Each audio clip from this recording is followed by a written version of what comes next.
స్వచ్ఛమైన నాణ్యమైన గౌదర్పార్ పూజా ఉత్పత్తులు www.gaudarpar.com ద్వారా ఆన్లైన్ లో ఆర్డర్ చేయండి. మీ ఇంటిని దేవాలయంగా మార్చుకోండి. నమస్తే రమగారు. నమస్తే జయ. రమగారు, మనకి వినాయక చవితి ఉంది.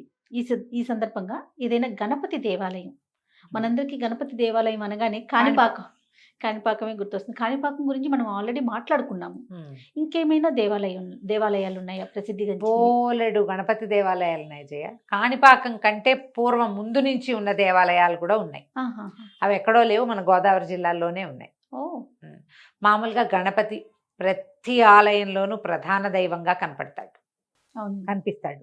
మనకి ఊరి ప్రతి ఇళ్ళ వాకిళ్లలోనూ కనిపిస్తాడు. ఏ సందు మొగదలోనో చిన్న వీధి చోలుందంటే అక్కడ గణపతి ఉంటాడు. ఏ పూజలో అయినా మొదట మనం గణపతినే పూజించాలి. ఇది మన నియమం కదా. ఇక నీకు రోడ్ల మీద దేవాలయాలు అసలు ఏ గొడుగు లేకుండా కూడా ఎన్ని చోట్ల వెలిసి కనపడతాడో కదా. వినాయక ప్రతిష్ఠ చేస్తే ఊరికి మంచిది, సందుకు మంచిది, వ్యాపార కూడళ్లలో గణపతి కనపడతాడు. మనం ఏ ఊరు వెళ్ళినా గణపతికి ప్రత్యేకంగా పంచముఖ గణపతి అని, అష్టభుజి గణపతి అని, ఇట్లా ప్రత్యేకంగా నాట్య గణపతి దేవాలయాలు అలా కూడా ఉన్నాయి మనకి. విశేషంగా గణపతి అంత మమేకంగా ఉంటాడు మనతో పాటు. అవును. అయితే మనకి తూర్పుగోదావరి జిల్లా అయినవిల్లి క్షేత్రం ఒకటి ప్రత్యేకమైంది. దీంతో పాటుగా ఇంకా ఉన్నాయి గోదావరి జిల్లాలోనే ఇంకా మంచి మంచి క్షేత్రాలు. గోదావరి జిల్లాలో ఎన్ని దేవాలయాలు రమ్మగారు. అవును, చూసిన కొద్ది అవి కూడా చాలా పురాతనమైన దేవాలయాలు కదండి.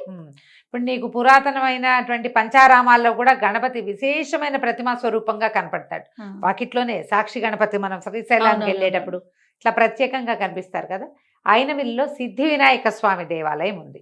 అయినవిల్లి అమలాపురానికి బాగా దగ్గర, కోనసీమగా ప్రఖ్యాతి పొందిన అంబేద్కర్ కోనసీమ జిల్లాలో మనకి అయినవిల్లి దేవాలయం ఉంది. ఇది వాస్తురీత్యా దేవాలయాలకి సరైన ప్రాంతమాట.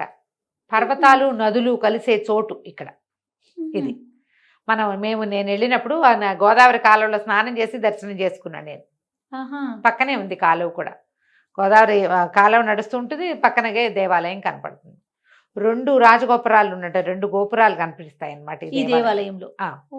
అయితే గణపతితో పాటు పరమేశ్వరుడు కొలువై కనిపిస్తాడు. అమ్మ నాన్న ఇద్దరు ఉన్నారు. మరి తర్వాత మామయ్య అత్తయ్య కూడా ఉన్నారు. కేశవస్వామి, శ్రీదేవి భూదేవి సమేత కేశవస్వామి కనిపిస్తాడు. కాలభైరవ క్షేత్రం ఉంది, సుబ్రహ్మణ్యం కనపడతాడు, అందరూ కనిపిస్తారు దేవాలయంలో.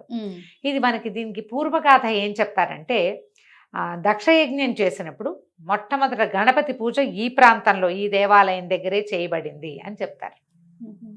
ఈ ప్రాంతంలోనే దక్షయజ్ఞం అంటే మన దక్షవాటికి ఎక్కడ ఉంది, మనకి దగ్గరలోనే కదా అవన్నీ క్షేత్రాలు ఉన్నాయి. వీరభద్రుడు ఆ క్షేత్రాలన్నీ దగ్గరలోనే ఉన్నాయి. ఇక్కడ గణపతి పూజ చేయబడిందని, ఆ చేయబడిన గణపతి ఇప్పుడు మనం చూస్తున్న గణపతి అని ఒక గాథ చెప్తారు. ఇంకొక ప్రఖ్యాతమైన గాథ ఏం చెప్తారంటే, వేదవ్యాసుడు దక్షిణ భారతదేశ యాత్ర ప్రారంభిస్తూ ఇక్కడ గణపతిని ప్రతిష్ఠ చేశాడని, ఆ గణపతే సిద్ధి. ఆయన దక్షిణ భారతం అంతా చక్కగా తిరిగారు, సిద్ధి లభించింది, అందుకని ఇక్కడ సిద్ధి గణపతిగా చెప్తారని ఇంకొక గాథ చెప్తారు. శ్రీపాద శ్రీవల్లభ చరితామృతంలో ప్రత్యేకంగా కనపడుతుంది. ఇక్కడట గణపతి హోమం, చాలా అద్భుతమైన హోమం చేస్తే గణపతి ప్రత్యక్షమయ్యాడట. ఇక్కడ ప్రత్యక్షమైతే గణపతి కనపడిన ఆ మహాస్వరూపంగా కనిపిస్తాడు కదా.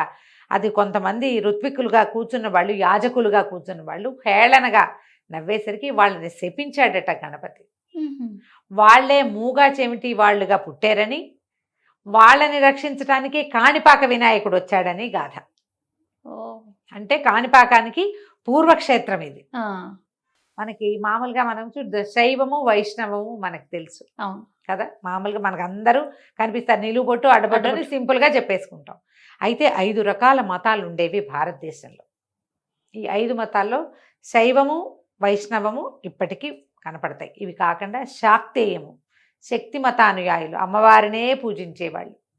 సౌరం, సూర్య మతానుయాయులు, కేవలము సూర్య పూజ.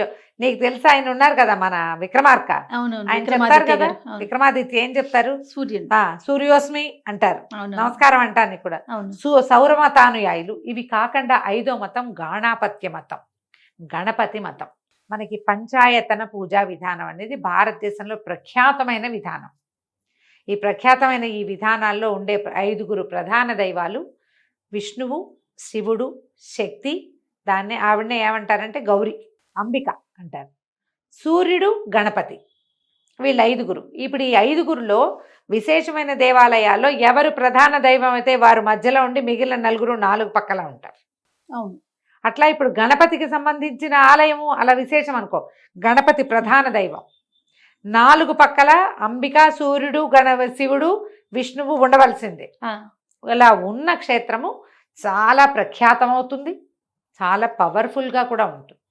ఓకే. ఇక్కడ విశేషంగా గణపతి హోమాలు చేస్తారు. ఇట్లా నది పక్కన ప్రవహిస్తూ చోట ఉండేటువంటి దేవాలయాలు అక్కడ మహత్యం హెచ్చుగా ఉంటుందని చెప్తారు. గణపతికి మన మనసులో కోరిక నివేదిస్తే సంవత్సరం తిరిగేసరికి పూర్తి చేస్తాడు దాన్ని. ఏడాది లోపలే కొంతమంది పనులు అయిపోతాయి. గణపతి హోమాలు విశేషంగా చేస్తారు. 2 గోపురాలు ఉన్నాయని చెప్తున్నాం కదా, అందులో పరమేశ్వరుడు ఉన్నాడు, విష్ణువు, అన్ని రకాల దేవాలయాలు మనకి లోపల దర్శనమిస్తాయి. స్వామి విశేషంగా కనపడతాడు. స్వయంభూ ప్రతిమలు ఉన్నటువంటి దేవాలయాల్లో ప్రత్యేకమైన దేవాలయంగా ఈ అయినవెల్లి సిద్ధి వినాయక స్వామిని కూడా చెప్పుకోవాలి. ఆ ప్రాంతానికి వెళ్ళిన వాళ్ళు, మనం అమలాపురం అటువైపు వెళ్తాం, కాకినాడ వెళ్తాం, ఏదో వెళ్తుంటారు, కార్లల్లో వెళ్తే కనుక మీరు చాలా సులువుగా దర్శనం చేసుకోవచ్చు. గణపతి దర్శనం చేయాలి ప్రత్యేకమైన దేవాలయాల్లో అంటే మీరు కాణిపాకం కంటే పూర్వక్షేత్రమైన దీనిని దర్శిస్తే విశేషమైన ఫలితం లభిస్తుంది.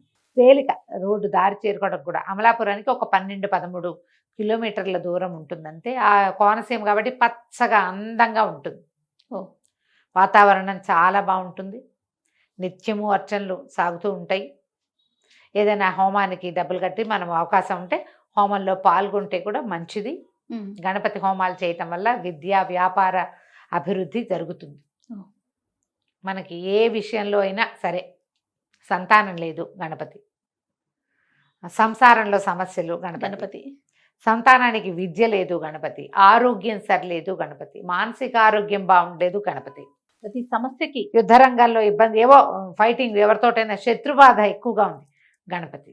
ఈయన అన్ని ప్రశ్నలకి సమాధానం చెప్పగలిగేవాడే గణపతి అని చెప్తారు. ఇట్లా స్వయంభూ క్షేత్రాల్లో దర్శనం కనుక చేసుకుంటే ఏదో మన సమస్య అక్కడ స్వామివారికి నివేదన చేసుకుని, నాయన ఇది నాకు వచ్చిన కష్టం అని చెప్పుకుని మళ్ళీ వెళ్ళి మనం మొక్కు తీర్చుకోవచ్చు.